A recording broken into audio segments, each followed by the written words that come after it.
Bapak, terima kasih, kami percaya setiap hati diteduhkan dan firman Tuhan ditabur dan kembali dengan sangat dahsyat. Karena Tuhan kami dahsyat, kami jadi dahsyat. Karena Tuhan kami luar biasa, kami jadi luar biasa. Kami sambut firman kebenaran di dalam nama Tuhan Yesus. Kita sama-sama katakan amin, amin, haleluya. Silakan duduk. Shalom. Oke. Kita mau bahas firman Tuhan dari sebuah kisah yang sangat luar biasa. Dan kisah ini persis dengan apa yang kita juga sedang alami pastinya dalam hidup kita. Kita punya 7.000 lebih janji firman Tuhan di dalam Alkitab kita. Itu sebabnya kalau kita belajar mengerti, kita akan betul-betul hidupnya dimerdekakan. Di Timotius ditulis bahwa ada kehendak Tuhan yang paling utama dalam hidup manusia adalah dia mau semua manusia diselamatkan dan dia mau manusia itu memperoleh pengetahuan tentang kebenaran. Saya ulang ya. Tuhan itu punya kehendak yang luar biasa. Dia mau semua manusia diselamatkan dan dia mau manusia itu memperoleh pengetahuan tentang kebenaran. Jadi sekarang saya percaya kita di sini sudah terima Yesus sebagai juru selamat. Nah, kalau kita tidak memperoleh kebenaran, pengetahuan tentang kebenaran, kita tidak akan enjoy perjalanan dengan Tuhan. Itu sebabnya banyak orang Kristen yang murung, depres, stres, karena tidak mengerti siapa saya di hadapan Tuhan dan siapalah Bapak saya yang sebenarnya. Banyak orang yang masih berpikir bahwa Tuhan berseberangan sama saya. Banyak orang masih berpikir, bahkan saya melayani seorang hamba Tuhan yang sedang sakit. Dia katakan, Pak, kenapa? Tolong doakan saya. Mungkin ada dosa apa lagi yang masih sama saya sehingga Tuhan hukum saya dengan penyakit ini. Saya menangis di rumah sakit. Aduh, seorang hamba Tuhan masih bisa ngomong begitu. Pengenalan sama Tuhannya hanya sebatas itu gitu loh. Ya, penyakit bukan dari Tuhan. Kecelakaan Tuhan nggak pernah kasih kecelakaan. Kita hidup di dalam dunia yang sudah jatuh. Itu sebabnya banyak hal-hal yang buruk yang terjadi di sekitar kita. Ya, dan itu sebabnya badai akan melanda siapa saja. Dan tetapi kita didirikan di atas batu karang yang teguh. Ya, rumahnya ada dua loh. Yang dua-duanya itu satunya di atas pasir, satu di atas batu. Dua-duanya kena badai. Yang satu tidak runtuh, itu aja perbedaannya, gitu loh. Jadi ketika kita mengerti tentang kebenaran, kitanya akan merdeka. Banyak orang Kristen yang murung, banyak orang Kristen yang walaupun ada masalah murung. Bahkan akhirnya terus dijelaskan sama Petrus, sama Yakobus. Bahkan Yakobus secara vulgar dia memberitahu ini di Yakobus 1 ayat 2. Anggaplah sebagai suatu kebahagiaan kalau kamu jatuh ke dalam berbagai-bagai pencobaan. Itu bahasa Inggrisnya gini, count it all joy. Kalau bahasa saya tersenyum aja. Kalau kamu lagi ada masalah, kan nyeleneh banget itu ayatnya. Kalau kita nggak ngerti kita bisa tersinggung baca ayat itu. Tapi Yakobus itu menggunakan bahasa yang sangat luar biasa, namanya perasmos, bahasa Yunani-nya. Jadi dia lagi kasih tahu begini, perasmos itu artinya mengalami Tuhan. Jadi dia lagi kasih tahu sama kita, kalau kita berhadapan sama masalah, itu kesempatan kita ngalamin Tuhan. Dan itu adalah kesempatan yang paling luar biasa, ngalamin Tuhan. Saya waktu sakit, hal pertama yang saya pastikan dalam hidup saya adalah, hari pertama saya bilang gini, setelah saya dapat diagnosa semuanya, saya bilang gini, sayang, jangan komplain. Kita sepakat kita jangan komplain, oke? Kita jangan komplain dan kita maju dengan ucapan syukur. Ya. Terus saya bilang gini sama dia, sekarang kita harus mengerti bahwa kita ini melekat kepada pokok anggur. Ya, itu terus saya kasih tahu sama dia. Ingat, kita adalah ranting, Tuhan adalah pokok anggurnya. Dan saya ini kena penyakit nih ya. Pokok anggur saya adalah Yesus kan? Yesus kemana punya cancer? Itu sebabnya karena saya melekat kepada pokok anggur yang sangat agung, hari ini semua nutrisi kesembuhan mengalir ke ranting, yaitu kepada saya. Saya terima dalam nama Yesus, gitu loh. Terus kemudian saya mulai berdoa lagi, Tuhan saya percaya Tuhan bahwa kesembuhan sudah diberikan ribuan tahun yang lalu di kayu salib. Amen. Terus saya mulai katakan, di hari yang kedua saya bilang gini, kita jangan minta-minta kesembuhan lagi, kita sudah terima kesembuhan. Jadi mulai hari kedua dan seterusnya saya bilang, Tuhan terima kasih ya, kesembuhan sudah aku terima. Itu kan artinya pengertian tentang Bapa kita gitu loh. Makin kita mengerti siapa kita terhadap Bapa kita, iman kita berubah langsung. Iman kita menjadi iman yang sebenarnya. Kalau enggak kita jadi bablas semua loh. Itu sebabnya Yesus terus katakan begini. Ketika dia berjumpa sama Thomas, kamu udah lihat aku makanya kamu percaya. Karena mata itu adalah pintu gerbang hati dan itu menyerap informasi yang paling dahsyat sama kita. Contohnya gini ya. Pintu gerbang, jadi gini, kita nih punya 5 panca indera. Mata, telinga, hidung, sama 2 rasa. Dua rasa itu dari kulit sama dari lidah. Yang paling menyerap paling banyak informasi ada dua. Apa? Mata sama telinga. Oke? Dari dua ini yang paling dahsyat mata. Misalnya gini, ibu-ibu datang ke saya ngomong gini, Pak, ada sale tuh di Senayan City. Saya dengar ada sale. Terus saya bilang gini, bohong. Saya barusan dari situ tuh nggak ada, bohong tuh beritanya. Percaya nggak langsung? Percaya kan? Karena penglihatan akan menganulir yang namanya pendengaran. Ah lu cuma dengar doang lo, salah lo. Gue udah lihat sendiri. Nah, pas kita udah ngomong saya udah lihat sendiri, kita udah nggak bisa ngapa-ngapain. Serius lo? Iya udah. Jadi yang sekarang masalahnya adalah kita tiap hari lihat masalah. Kita ada yang lihat Tuhan? Nggak ada. Nggak ada yang lihat Tuhan. Kita dari lahir sampai kita menutupkan mata, nggak ada yang lihat Tuhan secara fisik. Itu pun teman-teman saya yang dari kaum Kedar misalnya mereka terima Yesus, mereka berjumpa dengan Yesus. Itu pun mereka nggak bisa lihat mukanya. Cuma lihat cahaya dan lain sebagainya. Dan itu cuma sekali aja, udah.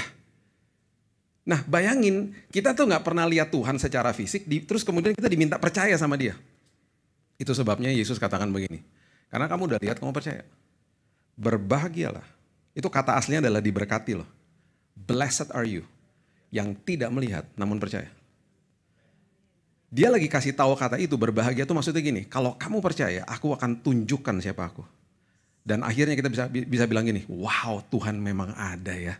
Tuhan memang hidup ya. Tuhan memang maha kuasa, maha hadir, maha tahu. Kita akan ngomong gitu nanti. Karena dia akan tunjukkan karyanya. Makin kita percaya. Jadi hari ini kita ini berhadapan sama seperti Yosua. Yosua itu dikasih janji yang luar biasa sama Tuhan, tetapi dia akan melewati masalah. Dia akan lewatin rintangan. 2 hari sebelum saya didiagnosa sama dokter, keluar diagnosanya saya kena kanker. 2 hari sebelumnya saya di kamar saya, di apartemen teman saya di Singapura. Saya dapat suara pagi-pagi jam 5 pagi. Saya terbangun, tiba-tiba suaranya ngomong begini. Bill, I have stopped your leukemia. Terus saya bangun saya gini, hah? Stop your leukemia? Oh berarti gue kena kanker darah nih 2 hari lagi. Saya gak berani kasih tahu istri saya. Saya gak berani, saya cuma mau konfirmasi sama Tuhan. Berarti aku kena leukemia, tapi Tuhan udah stop. Oke, berarti aku harus lewatin semuanya, tapi Tuhan udah kasih kesembuhan ya Tuhan. Saya mulai pegang tuh. Nah 2 hari lagi diagnosanya keluar, saya tenang. Karena udah dapat suara itu kan. Walaupun ya deg-degan juga lah. Terus apalagi dokternya bilang, you only have 3 months to live. Cuma 3 bulan hidupmu. Istri saya nangis-nangis. Waktu saya mulai kasih tahu sama dia, Tuhan udah mulai bicara, dia mulai tenang. Tapi waktu ngadepin semuanya, itu janji itu yang Tuhan kasih 2 hari sebelum diagnosa. Seringkali saya gak ingat loh. Karena yang saya lihat masalah di depan saya. Yang saya lihat kondisi kritis, yang saya lihat leukosit darah putih saya tinggal 0. Saya kasih tahu ya. Di tubuh kita ini salah satu cairan yang terbesar adalah getah bening. Getah bening, gini, kalau darah dipompa mengalir dipompa sama jantung ya. Kalau getah bening itu dipompa sama olahraga. Makanya olahraga lah. Ketika dia lagi dipompa sama karena kita gerak ya olahraga ya, dia mengalir kemana-mana ya.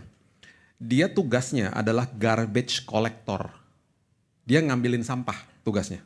Ngambilin virus, bakteri, sama dia ngambil racun dari tubuh. Dia bawa, jadi lagi jalan nih, kita lagi olahraga, dia jalan kemana, dia ambilin racun-racun, didekap sama dia. Dia gak bisa bunuh, dia ambil sama dia, dibawa ke rumahnya dia, namanya lymph nodes. Itu rumahnya ada 600 lymph nodes dari atas kepala sampai ujung kaki.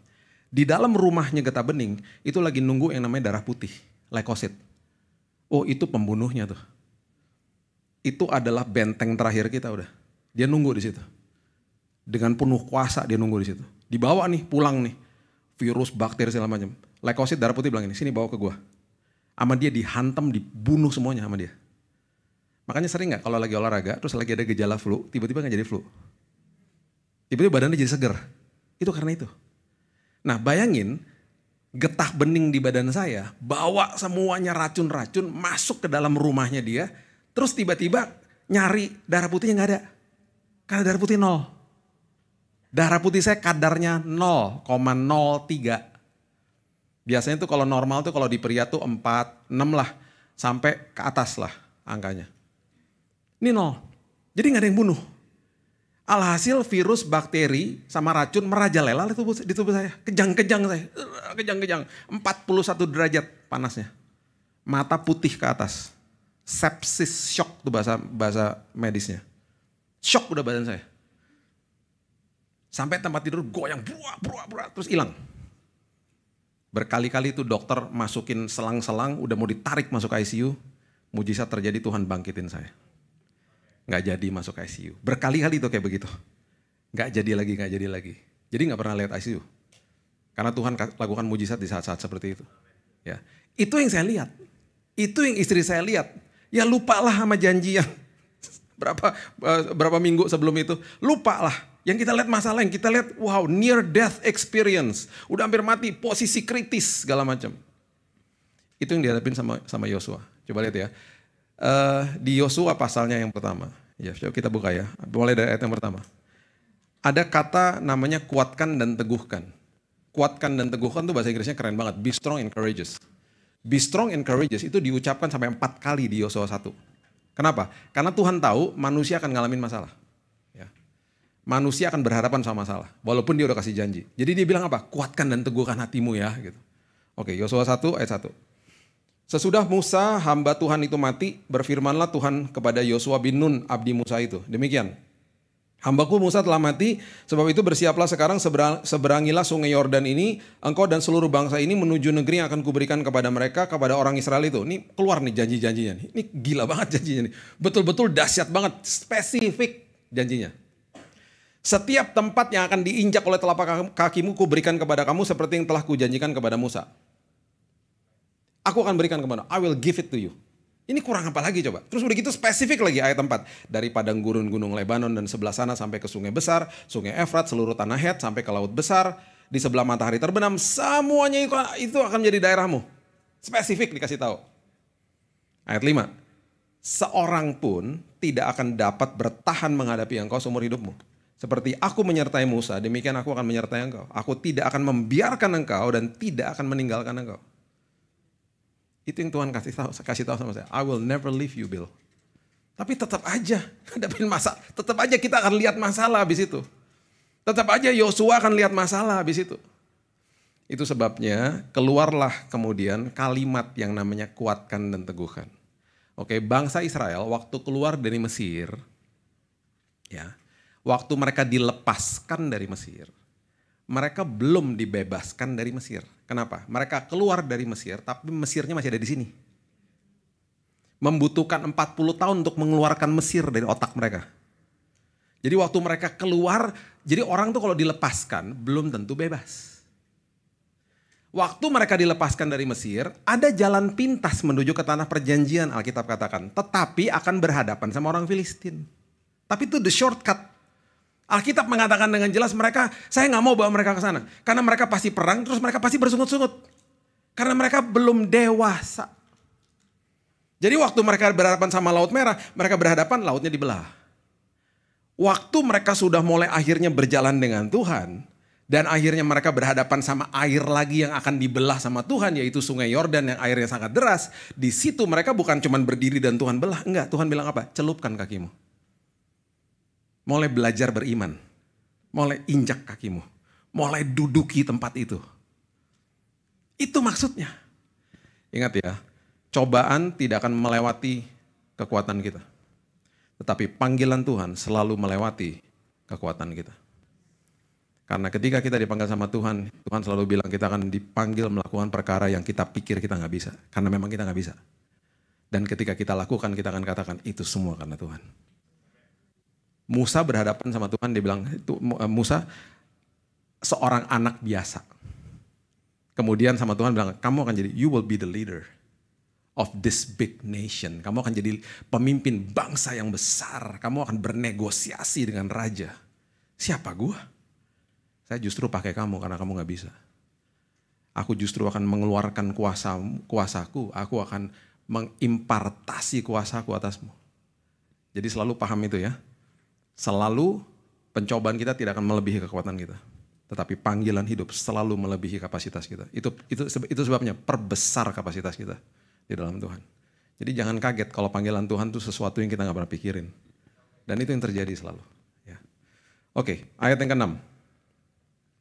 Pertama kali kalimat ini keluar. Kuatkan dan teguhkanlah hatimu, sebab engkaulah yang akan memimpin bangsa ini memiliki negeri yang kujanjikan dengan bersumpah kepada nenek moyang mereka, untuk diberikan kepada mereka. Kuatkan dan teguhkan karena kamu akan memimpin. You will lead this nation. Hari ini kita nggak pimpin bangsa. Hari ini kita sedang memimpin sesuatu yang paling sulit dalam hidup ini. Yaitu apa? Diri kita sendiri. Pribadi yang paling sulit dikalahkan bukan iblis. Iblis sudah dikalahkan. Pribadi yang paling sulit dikalahkan adalah diri kita sendiri. Itu sebabnya sekolah kehidupan terjadi tiap hari. Waktu kita terima Yesus sebagai juru selamat, kita sedang mengalami proses yang namanya justification. Kita dibenarkan di situ. Setelah kita dibenarkan, kita sekarang ini semua yang sudah terima Yesus, kita ini ada di proses sekarang ini namanya sanctification. Kita dikuduskan tiap hari. Kita sekolah kehidupan, kita pembaharuan budi tiap hari. Nanti yang kasih tahu sama kita lulus tuh orang-orang terdekat biasanya. Ya. Dulu ya tahun 2018 saya lulusnya katanya tahun 2018. Tapi dulu sebelum itu saya punya masalah sama 16 juta motor yang ada di Jabodetabek. Ada 16 juta loh motor di sini. Di sini pembawa motor pasti semuanya baik-baik ya. Cuman motor-motor yang lain itu di Jakarta kita tahu lah ya. Motor itu belok dulu baru lihat. Ada amen, saya amen duluan. Belok cet baru lihat. Iya, elah telat kali mana lu. Yang ada saya kaget, saya klakson. Tin. Dia buka helm, dia berhenti, dia buka helm. Dia begini, apa lo? Setengah Manado ingat ya. Manado makan RW, panas juga nih darah gue. Istri saya selalu punya paspor yang paling hebat. Dia selalu pegang kaki saya. Udahlah sayang, diem aja. Jangan-jangan dia jemaat. Saya kalau dengar kata jemaat ya, tiba-tiba kayak ada roh belas kasihan tau gak? Kayak iba gitu kayaknya, aduh iya jangan-jangan dimarahin bininya tadi, aduh kasihan, tiba-tiba kasihan loh sama dia. Kalau ada kata jemaat gitu loh. Jadi setiap kali ada motor kurang ajar selalu istri saya bilang, udah inget loh dia jemaat gitu. Sampai-sampai enak aja, emang jemaat gereja mana nih kurang ajar semua. Semua jemaat. Tiba-tiba tahun 2018, tiba-tiba nih di mobil, saya juga nggak ngeh gitu, ada motor yang kurang ajar juga saya udah nggak ngeh gitu ya. Tiba-tiba istri saya bilang gini, kamu kok diem aja ya? Aku yang kesel kok kamu diem aja. Lulus. Yang validasi orang terdekat. Kalau mau tahu sekolah kehidupan kelasnya di mana? 1 Korintus 13 ayat 4 sampai 7. Kasih itu sabar, murah hati itu nama kelasnya. Jangan kaget pas kita buka, ya ampun belum lulus semua. Bisa-bisa begitu, ya ampun belum lulus semua. Karena apa? Semua definisi daripada kasih itu adalah keputusan bukan perasaan. Lawan daripada itu semuanya perasaan. Contoh ya, kasih itu sabar. Tidak sabar tuh perasaan. Mau tidak sabar, oh gampang, nunggu aja di Indomaret bentar, pasti nggak sabar. Duh lama banget sih nih gitu.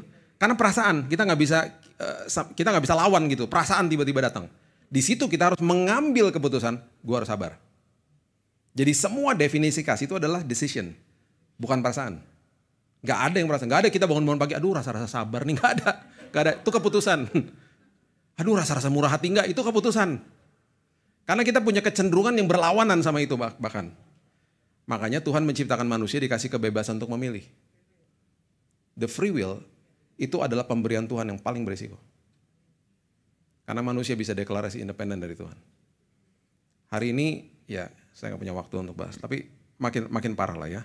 Saya pernah tinggal di Amerika 13 tahun. Anak saya barusan kesini masih diskusi sama dia. Dia selalu hampir tiap hari telepon-teleponan. Dia udah pelayanan di sana. Dia udah lulus, sekarang dia pelayanan di beberapa gereja, salah satunya Hillsong. Dia lagi ngajarin mentoring anak-anak muda. Jadi dia banyak sekali diskusi sama saya, dia 23 tahun. Dia banyak diskusi dan dia kasih tahu informasi yang paling mengerikan yang terjadi sekarang ini. Sekarang terjadi namanya gerakan relativisme. Relativisme itu gini, kalau semua lakukan, dia dianggap benar.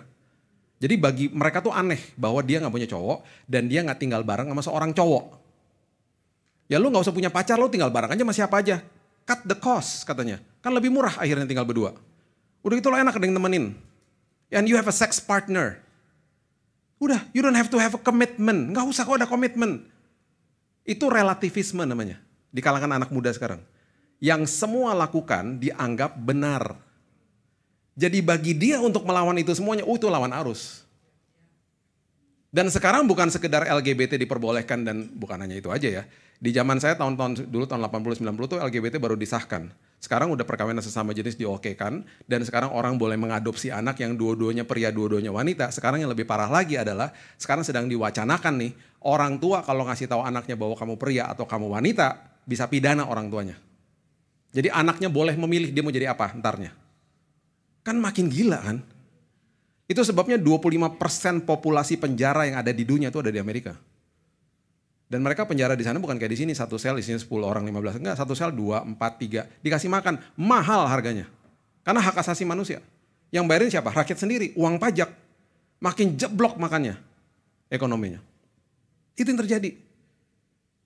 Jadi jangan sampai ini akhirnya masuk kemana-mana. Ajari anak-anak kita. Bapak Ibu kalau mau kirim anaknya ke sana, siapkan mereka. Kalau nggak kirim ke negara lain aja lah. Makin parah soalnya. Oke, tahun 1952. Ya, tahun 1952. Ada perenang namanya Florence Chadwick. Dia perenang maraton lah. Tahun 1952 tuh belum ada Google Map, belum ada kayak gitu-gitulah, GPS gitu-gitu. Jadi dia berenang dari pulau namanya Catalina menuju ke coastnya California, 41 kilo.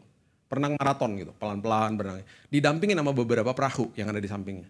Termasuk di salah satu perahu itu ada mamanya. Jadi mereka kasih semangat, ayo Florence, come on gitu kan. Dia berenang gitu. Tiba-tiba biasalah kalau pernah ke arah-arah udah mau ke San Francisco kan banyak kabut di situ kan. Kabutnya tebalnya minta ampun tiba-tiba. Terus dia nggak bisa lihat pantainya. Terus dia mulai bilang, berapa lama lagi ya? Mereka juga nggak tahu.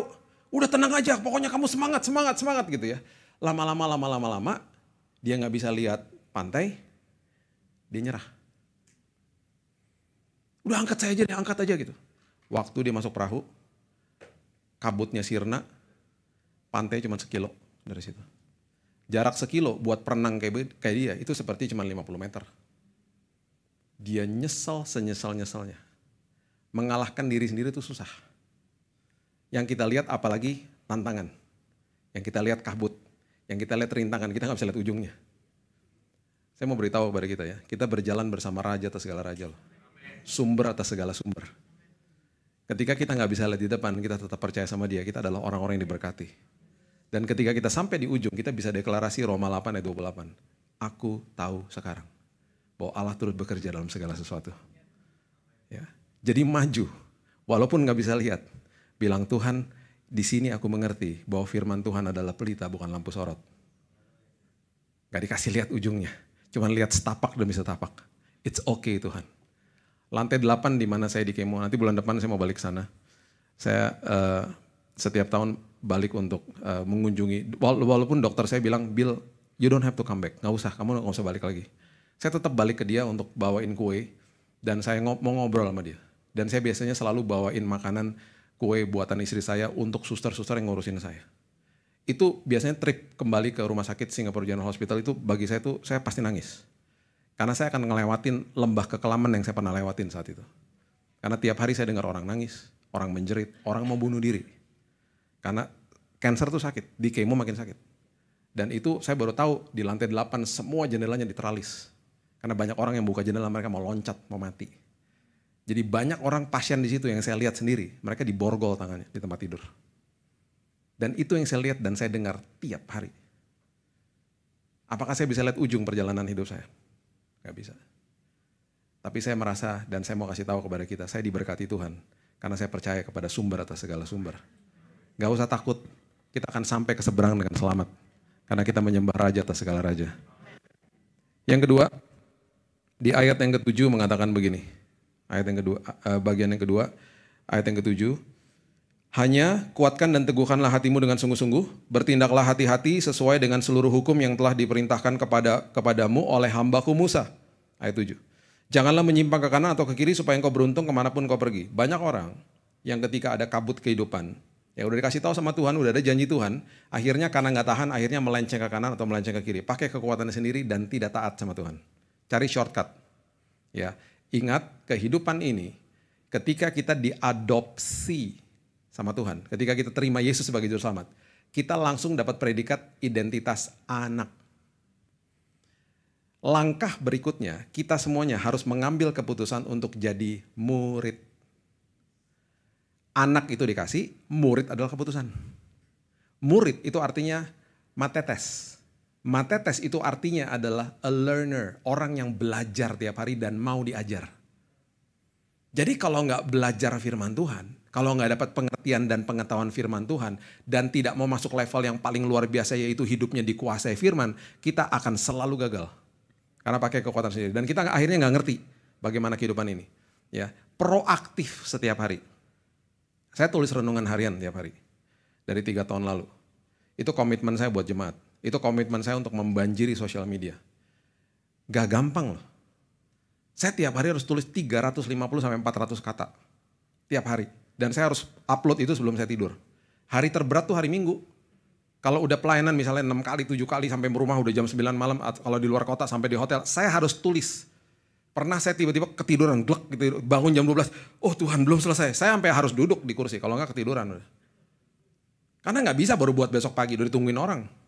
Dimarahin sekampung ntar besok pagi. Mana pak, mana pak, mana pak. Itu kalau mau lihat ada di YouTube saya lah.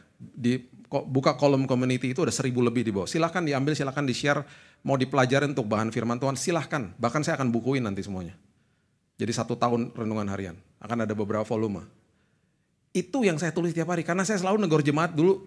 3 tahun lalu saya gak pernah lupa. Abis khotbahnya begini nih, langsung ditegur sama Tuhan malam-malam. Saya bilang gini, kalau pagi kita bangun pagi ngapain? Tangannya gini-gini kan. Cari apa ya? Cari HP. Kalau cari HP udah gitu kita buka-buka status lagi. Gak penting banget deh. Ngeliatin nih postingan gue 3 hari kok baru yang like baru 1 ya gitu. Gak penting banget.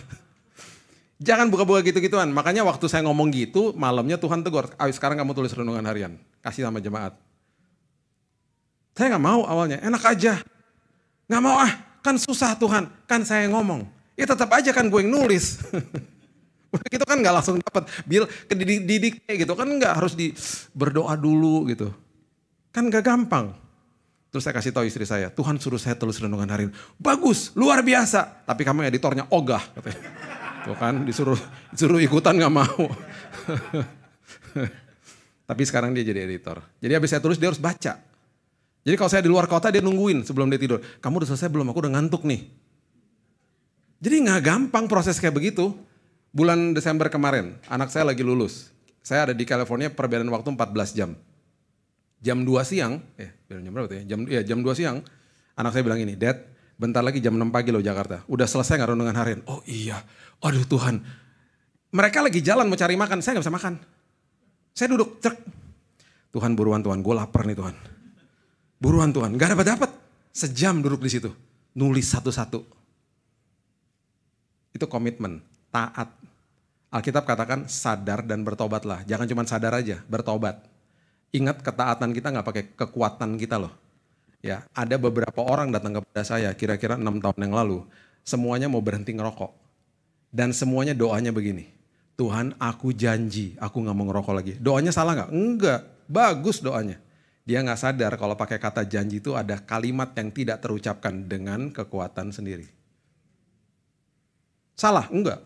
Bagus doa kayak begitu. Bisa gak? Gak ada yang bisa.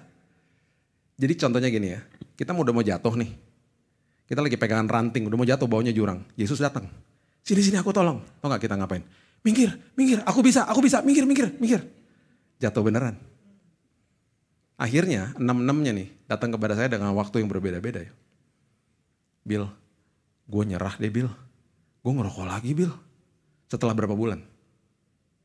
Setelah mereka stop nih, tapi berapa bulan ngerokok lagi. Terus mereka semuanya bilang itu, gue nyerah. Bahkan ada beberapa yang nangis sama saya. Tahu gak saya bilang apa? Itu yang Tuhan mau.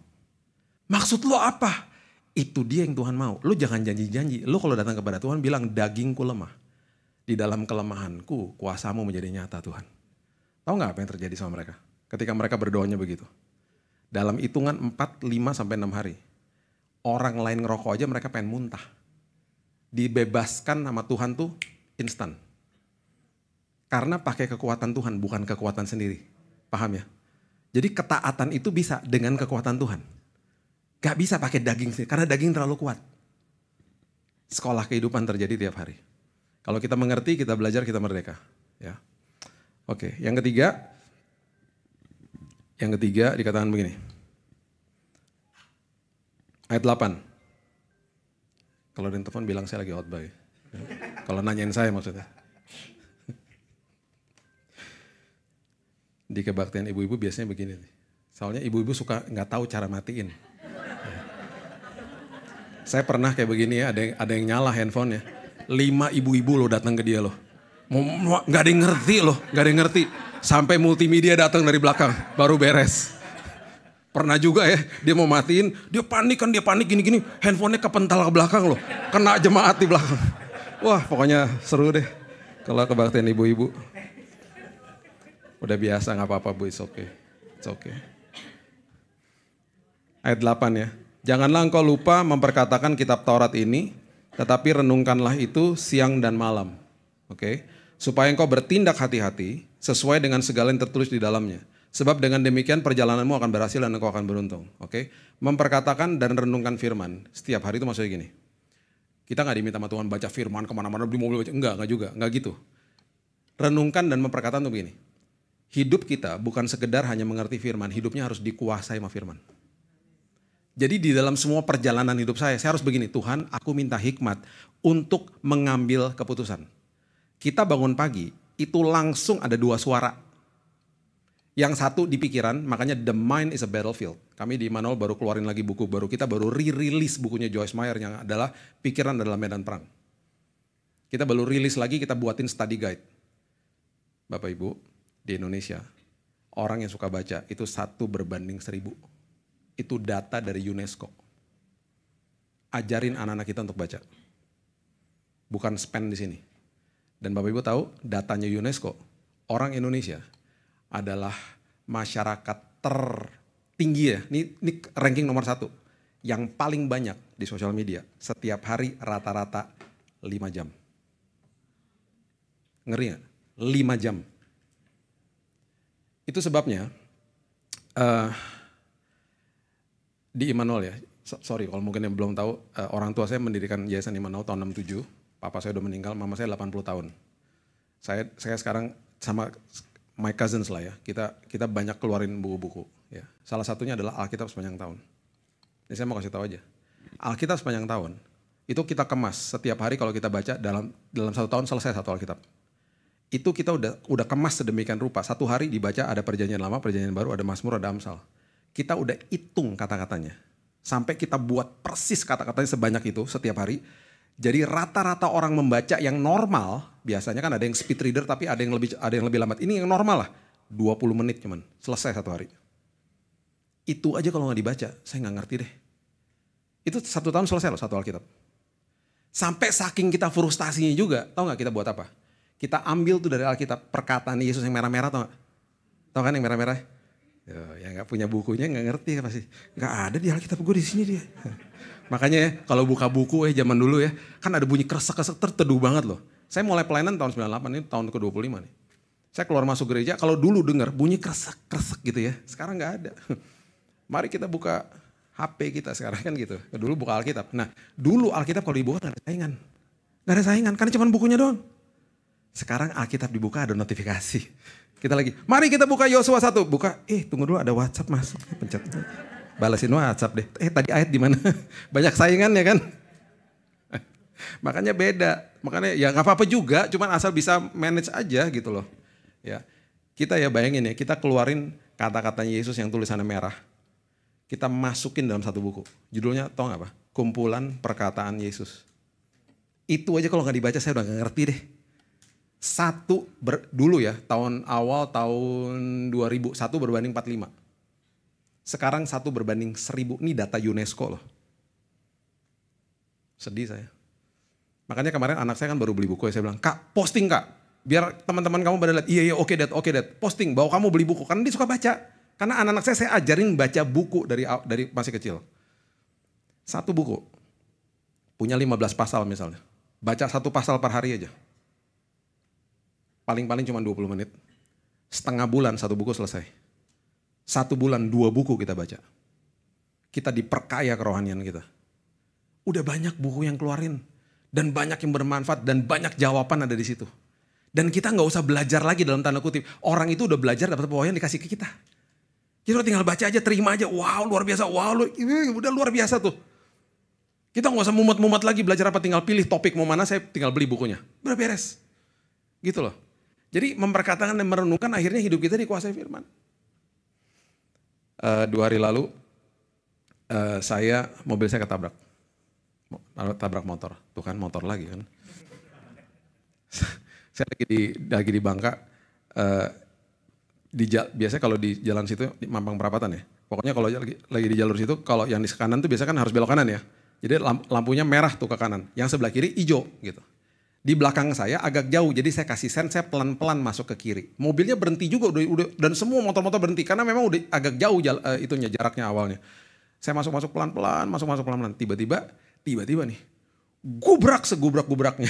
Motor nabrak dan dia sampai hampir masuk got pokoknya. Rupanya dia ngebut, dia ngeblank, dia ngantuk. Dan semua motor tuh udah berhenti. Jadi waktu saya buka kaca, itu motor-motoran pada nyalain dia lah. Hati-hati dong mas, udah tahu mobilnya udah kasih sen gitu kan. Semua pada ngomong gitu ke dia. Udah saya menepi lah, saya gak mau langsung pergi. Saya tetap menepi. Selagi saya keluar dari mobil, saya minta hikmat sama Tuhan. Tuhan, what should I do? Kesel, dalam hati kesel, saya mau pergi khotbah lagi. Kesel banget hati saya dalam hati, aduh nyebelin banget sih ini orang gitu. Terus saya samperin dia, motornya gak apa-apa, tangannya bengkak. Di pinggir jalan saya berlutut sama dia, karena dia lagi jongkok. Mas, kenapa sih buru-buru? Tiba-tiba dia nangis. Saya capek pak, saya stres pak, saya banyak tekanan pak. Saya minta maaf ya pak, saya tadi udah lihat bapak tapi tiba-tiba kok saya ngeblank gitu pak. Kayak orang ketiduran mungkin ya pak ya. Saya minta maaf banget pak. Mas kenapa banyak pikiran? Saya banyak dituntut pak sama keluarga. Dan gaji saya kecil pak. Saya banyak kebutuhan untuk anak-anak pak. Mas kerjanya apa? Itu pak di atas motor saya kurir. Saya tadi kerja dari jam 6 pagi. Saya kecapean pak. Tiap hari kayak begini pak. Saya mohon maaf ya pak. Hikmat Tuhan. Bill doain. Di pinggir jalan saya doain dia. Sambil kata-katakan lagi. Bodoh amat. Saya udah gak mikir tuh. Mas mau gak saya doain? Jadi dia bengong. Doain. Iya saya Nasrani mas. Gak apa-apa ya saya doain pakai cara saya. Oh iya boleh pak. Dia langsung begini. Saya doain. Tuhan, ngomongnya keras banget ya. Tuhan kasih karunia Tuhan. Melanda hidupnya Tuhan. Pas sudah selesai berdoa saya bilang gini. Mas kita nih sedang dipertemukan Tuhan hari ini.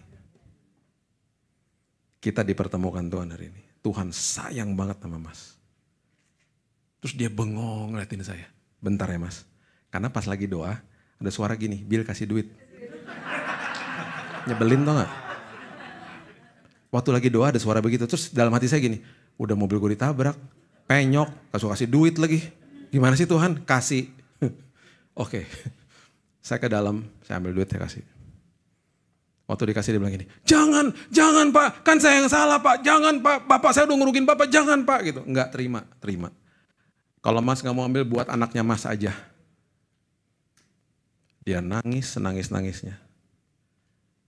Dan saya bilang, mas, saya pendeta. Dia kaget, oh saya kasih tahu nama saya, gak rugi dong. Buka YouTube mas, dengerin firman Tuhan. Bentar, siapa namanya ditulis? Puji Tuhan. Dengerin ya mas. Iya pak. Saya pergi dan pulang. Bahagia hati saya. Bahagia. Dalam hati gini. Mobil tuh barang fana. Jiwanya dia sangat luar biasa. Jadi saya bilang sama Tuhan. Dipertemukan dengan kondisi kayak begini Tuhan. Mobil saya gak ada artinya. Ini preciousnya luar biasa. Saya percaya satu hari nanti saya akan ketemu di sorga. Sama orang ini. Itu Tuhan. Makanya kalau memperkatakan dan merenungkan firman, dapat hikmat Tuhan tiap hari. Ya, yang terakhir. Yosua 1, ayat yang ke-9. Dikatakan, bukanlah telah kuperintahkan kepadamu, kuatkan dan teguhkan hatimu. Janganlah kecut dan tawar hati sebab Tuhan Allahmu menyertai engkau kemanapun kau pergi. Setiap tanah perjanjian kita, kalau kita mau masuk, jangan bawa kepahitan. Saya mau beritahu ini ya, anak-anak Tuhan sakit hati itu normal, kepahitan gak boleh. Sakit hati itu normal, kita jatuh juga sakit kan, kita jatuh ya sakit tangannya. Kita dilukai sama orang ya kita sakit lah, kita juga manusia kan. Sakit hati itu normal, aduh sakit hati gue. Jangan kepahitan. Ambil keputusan ampunin tuh orang, jangan kasih silent treatment loh sama orang. Gak boleh. Jaga jarak it's okay. Tapi sapa duluan. Kalau ketemu. Tapi ntar dia buang muka, biarin aja. Dia urusan sama Tuhan, kita urusan sama Tuhan juga kan. Kita harus saling mengasihi sama seperti Kristus mengasihi saya, bukan sama seperti orang itu mengasihi saya. Ayo. Di Korintus dikatakan begini, kalau kita tidak mengerti sesuatu kebenaran, kebenaran itu akan menjadi kebodohan bagi kita. Makanya banyak orang ngomong gini, enak aja kan dia yang salah. Pasti ngomong gitu. Suami istri disuruh minta maaf duluan, enak aja Pak, dia yang salah, ntar dia keenakan. Biarin aja dia keenakan. Kita harus saling mengasihi sama seperti Kristus mengasihi saya. Bukan sama seperti orang itu mengasihi saya. Sapa duluan. Dia mau buang muka biarin aja. Udah kita nyapa, dia buang mukanya maksimal lagi. Bro, dia buang mukanya maksimal. Kita berkecamuk di dalam sini. Tuhan, tahu gitu gue gak tegur. Yang paling berat ngapain apa tuh? Abis kita tegur tuh orang, terus dia buang muka, kita ketemu sama teman yang kenal juga sama dia. Ayo, mau ngapain langsung? Pengen gosip langsung kan? Kata-kata pertama biasanya kalimatnya apa? Lu tahu nggak? Gue ketemu sama dia bro, serius loh. Iya. Terus kita validasi diri sini, gue udah rendahin hati. Ya elah gue tegur dia. Dia buang muka, serius loh. Iya pantesan usahanya bangkrut, Tuhan hukum dia tuh. Gitu. Saling validasi. Terus kita senang pas teman kita bilang, lu rendah hati banget ya. Kita senang. Di saat kita ketemu teman kita dan kita tutup mulut. Hari itu kita adalah orang-orang yang lebih daripada pemenang. Mengalahkan diri sendiri. Jangan kecut dan tawar hati. Jangan bawa excess baggage. Ingat ya, kita kalau lagi ke airport, bawa koper overweight, disuruh bayar kan? Karena pesawatnya udah sekian kilo, udah diperhitungkan, after yang bensin dimasukin udah sekian, udah. Kalau sampai kelebihan dia akan bakar bensin lebih banyak, di charge kepada penumpangnya akhirnya. Udah gitu orang-orang yang lagi traveling sama kita karena kita bawa excess baggage yang kena imbasnya kadang-kadang mereka juga. Mereka ikutan bawain, mereka yang akhirnya berhati-hati juga. Itu yang namanya excess baggage itu yang namanya bagasi ekstra kalau kita bawa-bawa kepahitan dari masa lalu. Yang kena orang-orang terdekat. Kena sama apa? Sensitifnya kita lah. Suka marah lah, cepat tersinggung, banyak asumsi. Jadi gitu kan. Orang terdekat kita yang paling kena. Gara-gara excess baggage. Jadi pastikan jangan dibawa. Oke, sebagai penutup.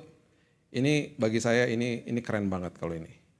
Yosua 5 ayat 8 sampai 9 dan 11 dan 12 ya. Saya baca cepat aja. Setelah seluruh bangsa itu selesai disunat, maka tinggallah mereka di tempatnya masing-masing di perkemahan itu sampai mereka sembuh. Sunat itu adalah lambang penyertaan Tuhan dan sunat adalah lambang meninggalkan paradigma yang lama. Itu sunat di zaman itu seperti itu. Di perjanjian lama semuanya serba fisik Bapak Ibu. Sekarang masuk ke dalam kerohanian manusia. Ya. Berfirmanlah Tuhan kepada Yosua, hari ini telah kuhapuskan celah Mesir itu daripadamu. Itulah sebabnya nama tempat itu disebut Gilgal sampai sekarang. Ya. Celah Mesir ditinggalin, celah Mesir dihapuskan dari mereka. Generasi pertama gak boleh masuk loh. Ini udah generasi keduanya, udah anak-anaknya. Yang masih ada celah Mesir paradigma dari orang tuanya dihapuskan dengan proses sunat. Waktu 40 tahun, mereka dikasih roti mana, dimanja sama Tuhan toh. Dimanjanya luar biasa. Kita juga waktu ikut Tuhan pertama kali masih baby ya, masih bayi rohani, dimanja juga sama Tuhan. Nah, waktu masuk ke tanah perjanjian itu ada susu dan madu. Ada hal-hal yang lebih besar yang dahsyatnya luar biasa. Itu nggak di-drop dari atas. Itu perlu dikelola. Dapatnya lebih dahsyat, kita perlu menjadi dewasa. Itu sebabnya ayat 11 dan 12 katakan begini. Lalu pada hari sesudah Paskah mereka makan hasil negeri itu, roti tidak beragi, bertih gandum pada hari itu juga. Perhatikan kalimat ini. Lalu berhentilah. Mana itu? Pada keesokan harinya setelah mereka makan hasil negeri itu. Makan hasil negeri itu. Jadi orang Israel tidak beroleh mana lagi, tetapi dalam tahun itu mereka makan yang dihasilkan tanah Kanaan. Bukan dari atas, tapi dari tanah. Karena mereka diminta untuk mengelola. Di dalam perjalanan padang gurun, kita didewasakan. Sampai tanah perjanjian, kita harus jadi pengelola yang cakap. Banyak berkat Tuhan, banyak hal besar terjadi di sana. Yang menanti bagi kita. Pastikan kita jadi dewasa rohani. Ya, janji Tuhan ya dan amin. Kita tetap akan lewatin rintangan. Tapi ketika kita melewati rintangan, ingat kuasai dirimu, menang atas dirimu sendiri. Ya, ketika lewatin rintangan, perkatakan firman siang dan malam, renungkan, dikuasai sama firman Tuhan. Jangan ke kiri, jangan ke kanan. Jangan bawa kepahitan dalam hidup ini. Kita akan menjadi orang-orang yang melihat karya Tuhan besar dalam hidup ini. Berikan tepuk tangan kita untuk Tuhan kita. Bapak terima kasih, mengucap syukur buat pagi siang hari ini. Hamba-Mu stop sampai di sini, tapi firman Tuhan terus berkumandang di hati kami ya Tuhan. Aku percaya, aku berdoa Tuhan, setiap yang hadir di tempat ini, siapapun yang sedang bergumul, yang sedang berhadapan sama masalah hidup mereka, justru di saat itu kami bertemu dengan Tuhan, berjumpa dengan Tuhan, bahkan melihat kebesaran Tuhan. Ajari kami Tuhan seperti 12 pengintai, bukan melihat kebesaran musuh kami, tapi seperti Yosua dan Kaleb kami melihat kebesaran Tuhan. Masalah kami besar, tapi Tuhan kami lebih besar. Itu sebabnya Tuhan, kami akan sampai ke seberang dengan selamat, dengan aman dan nyaman, karena Yesus. Kami serahkan hidup kami Tuhan, dan hamba berdoa Tuhan, semua di tempat ini akan mengalami Tuhan, akan hidupnya penuh dengan kesaksian dalam setiap kehidupan mereka. Terima kasih Bapa, hanya di dalam nama Tuhan Yesus, aku sudah berdoa dan mengucap syukur, kita sama-sama katakan, amin. Tuhan berkati.